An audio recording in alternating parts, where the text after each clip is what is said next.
প্রিয় ছাত্রছাত্রী, আমি শেখ আমিরুল আর তোমরা দেখছো আমার তোমাদের ইউটিউব চ্যানেল আমিরের টিউটোরিয়াল হোম। গ্র্যাজুয়েশনের ফার্স্ট সেমিস্টার, ফিফথ সেমিস্টারে বিভিন্ন রকম গুরুত্বপূর্ণ সাজেশন দেওয়ার পর আজ আমি তোমাদের জন্য নিয়ে এসেছি গ্র্যাজুয়েশনের থার্ড সেমিস্টারে হিস্ট্রি জেনারেল সিসি 1C এবং জিই 3 এর গুরুত্বপূর্ণ একটা সাজেস্টিভ প্রশ্ন নিয়ে, যে প্রশ্নগুলো অবশ্যই তোমাদের সামনে তুলে ধরছি। বলে রাখবো, এই প্রশ্নগুলো অবশ্যই তোমাদের থার্ড সেমিস্টার এক্সামের জন্য খুব গুরুত্বপূর্ণ, তাই মনোযোগ সহকারে দেখে ভালো করে খাতায় নোট ডাউন করে রাখো।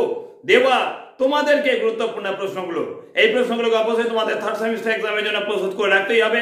তাই কোনো রকম গাফিলতি না করে অবশ্যই প্রথম থেকে শেষ পর্যন্ত ভিডিওটাকে অবশ্যই দেখবে। তো দেখে নাও, সবার আগে তুলে ধরছি তোমাদের সামনে অবশ্যই গুরুত্বপূর্ণ 10 নম্বরের কয়েকটা প্রশ্ন। যেমন সুলতান রেজিয়া রাজত্বকাল সম্পর্কে যা জানা লেখো।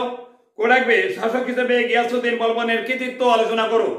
করে রাখবে দিল্লির সুলতানি ইতিহাসে খলজি বিপ্লবের পটভূমি ও গুরুত্ব আলোচনা করো। এই তিনটে প্রশ্নই অবশ্যই 10 নম্বরের। এরপরে প্রশ্ন করবে 5 নম্বরে মোহাম্মদ বিন তুগলকের অভ্যন্তরীণ পরিকল্পনা, বা বলতে পারি মোহাম্মদ বিন তুগলকের বিভিন্ন রকম পরিকল্পনাগুলি আলোচনা করো। করে রাখবে দিল্লির সুলতানি শাসনের পতনের কারণগুলি আলোচনা করো। এরপরে প্রশ্ন করবে গুরুত্বপূর্ণ প্রশ্ন, সুলতানি যুগে ইকতা ব্যবস্থা সম্পর্কে সংক্ষিপ্ত টিকা লেখো।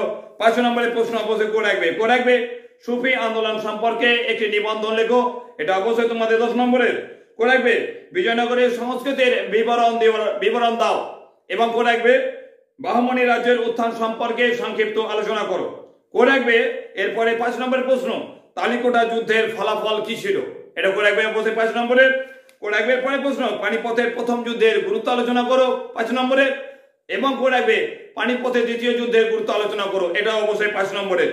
এরপর করে রাখবে আকবরের রাজপুত নীতি এবং তার ফলাফল সম্পর্কে আলোচনা করো। খুব গুরুত্বপূর্ণ প্রশ্ন অবশ্যই তোমাদের থার্ড সেমিস্টার পরীক্ষার জন্য। এরপর করে রাখবে দ্বীন ইলাহির ধর্মমত সম্পর্কে যা জানো লেখো, বা আকবরের দ্বীন ইলাহির ধর্মমত সম্পর্কে যা জানো লেখো। এরপর করে রাখবে ঔরঙ্গজেবের রাজপুত নীতি আলোচনা করো, বা ঔরঙ্গজেবের রাজপুত নীতি সম্পর্কে টিকা লেখো। করে রাখবে ঔরঙ্গজেবের দাক্ষিণাত্য নীতি সম্পর্কে সংক্ষিপ্ত টিকা লেখো। এবং এখান থেকে তারপরে প্রশ্ন করবে 12 ভূঁইয়া কারা ছিলেন, তাদের সম্পর্কে যা জানো লেখো। অবশ্যই এটা 5 নম্বরের প্রশ্ন করে রাখবে। এবং এখান থেকে লাস্ট প্রশ্ন তোমরা করে রাখবে মুঘল যুগের সাহিত্য সম্পর্কে সংক্ষিপ্ত টিকা লেখো। এটা অবশ্যই 5 নম্বরের প্রশ্ন। এই যে গুরুত্বপূর্ণ প্রশ্নগুলো দিলাম, বলে রাখবে একটা কথা, প্রত্যেকটা প্রশ্ন খুব বেশি গুরুত্বপূর্ণ, তাই প্রত্যেকটা প্রশ্নকে খুব মনোযোগ সহকারে অবশ্যই প্রস্তুত করে রাখো তোমাদের third semester history general CC 1C এবং জিই 3 এর গুরুত্বপূর্ণ প্রশ্ন হিসাবে।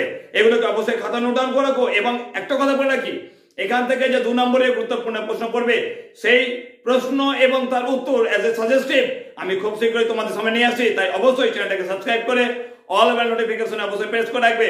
পারলে অবশ্যই তোমার বন্ধু বান্ধবের মাঝে বেশি বেশি করে শেয়ার করবে। এর পরবর্তী ভিডিওতে তোমার সঙ্গে দেখা হচ্ছে খুব শীঘ্রই। এখনকার জন্য ধন্যবাদ।